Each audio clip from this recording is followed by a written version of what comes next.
అందరికీ నమస్తే. చాలా రోజుల గ్యాప్ తర్వాత మన ఛానల్లో వీడియో వస్తుంది. ఈ వీడియోలో ఒక మంచి హెల్తీ అండ్ టేస్టీ రెసిపీని మీ ముందుకు తీసుకొస్తున్నాను. మీకు ఖచ్చితంగా నచ్చుతుంది. ఈ వీడియోకి మంచి వ్యూస్ అండ్ లైక్స్ వస్తాయని ఎక్స్పెక్ట్ చేస్తున్నాను. సో మరి ఇక వీడియోలోకి వెళ్దాము. రెసిపీ పేరు కొర్రల దోశ. ఇది high fibre and protein food. చాలా టేస్టీగా ఉంటుంది. పిల్లల చేత ఒక్క దోశ తినిపించినా సరిపోతుంది. ఒక బౌల్లోకి 1 కప్పు మినప్పప్పు, 1 స్పూన్ మెంతులు తీసుకోవాలి.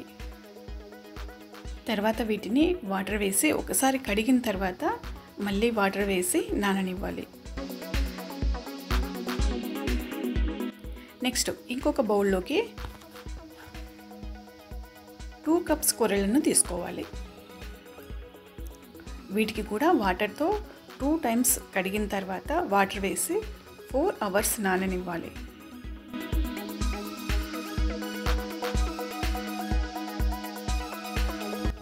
వీటితో పాటు మరొక చిన్న బౌల్లోకి 3/4 అటుకులను తీసుకోవాలి. వీటికి కూడా వాటర్ వేసి నాననివ్వాలి.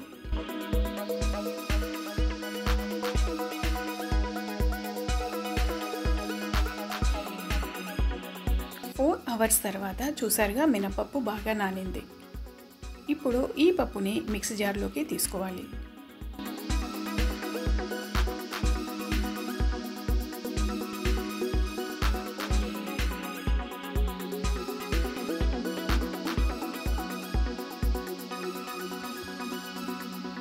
మిక్స్ చేసి వచ్చిన పిండిని ఒక బౌల్లోకి తీసుకోవాలి.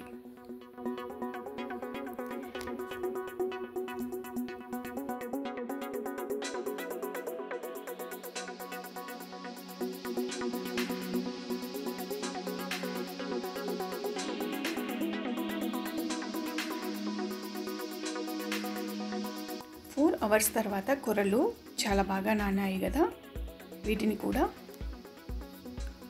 మిక్స్ జార్లోకి తీసుకోవాలి.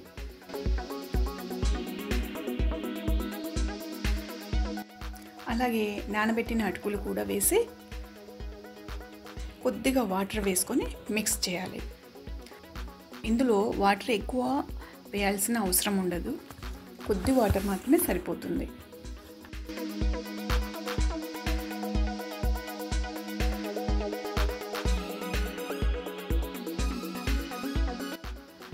వచ్చిన పిండిని ముందుగా మినప్పిండి ఉన్న బౌల్లోకి తీసుకోవాలి.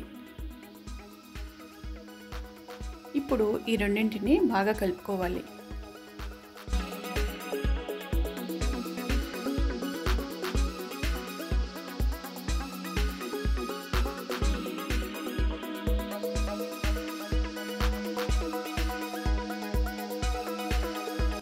తర్వాత ఓవర్ నైట్ అంతా బయటే ఉంచాలి.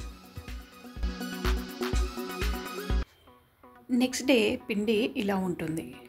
పైన ఒక లేయర్, దాని కింద బబుల్స్ ఉన్న పిండి. ఇలా ఉంటేనే దోశ మంచిగా ఉంటుంది. నెక్స్ట్ పిండిని మెల్లిగా అంతా ఒకసారి కలుపుకొని తర్వాత కావలసినంత పిండిని వేరొక బౌల్లోకి తీసుకోవాలి. మిగిలిన పిండిని ఫ్రిడ్జ్లో ఉంచాలి. ఇప్పుడు ఇందులో 1/2 స్పూన్ సాల్ట్ వేసి కలుపుకోవాలి. కొద్దిగా వంట సోడా వేసుకోవాలి.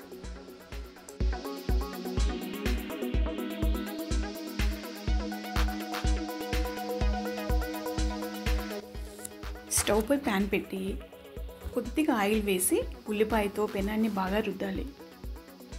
ఇలా చేయడం వలన దోశ పెనానికి అంటుకోకుండా ఈజీగా వస్తుంది. తర్వాత ఒక గరిటె పిండిని తీసుకొని పెనంపై దోశ వేసుకోవాలి.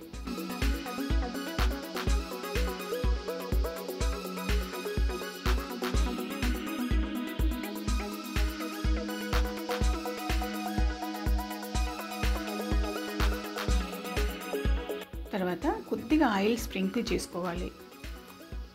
1 మినిట్ తర్వాత సెకండ్ సైడ్ టర్న్ చేసుకోవాలి. తర్వాత దోశలను ఒక ప్లేట్లోకి తీసుకోవాలి. వీటికి కొబ్బరి చట్నీ, టమాటో చట్నీ అండ్ పల్లీ చట్నీలు మంచి కాంబినేషన్. చాలా టేస్టీగా ఉంటుంది. ఈ వీడియో మీకు నచ్చినట్లయితే లైక్ చేసి షేర్ చేయండి. అలాగే సబ్స్క్రైబ్ చేసుకుని పక్కనే ఉన్న బెల్ సింబల్ని క్లిక్ చేసి ఆల్ అనే ఆప్షన్ని యాక్టివేట్ చేయండి. ఇలా చేయడం వలన నేను వీడియోని పోస్ట్ చేసిన వెంటనే మీకు నోటిఫికేషన్ రూపంలో వస్తుంది. నెక్స్ట్ వీడియోతో మళ్ళీ కలుస్తాను. Until then have a good day.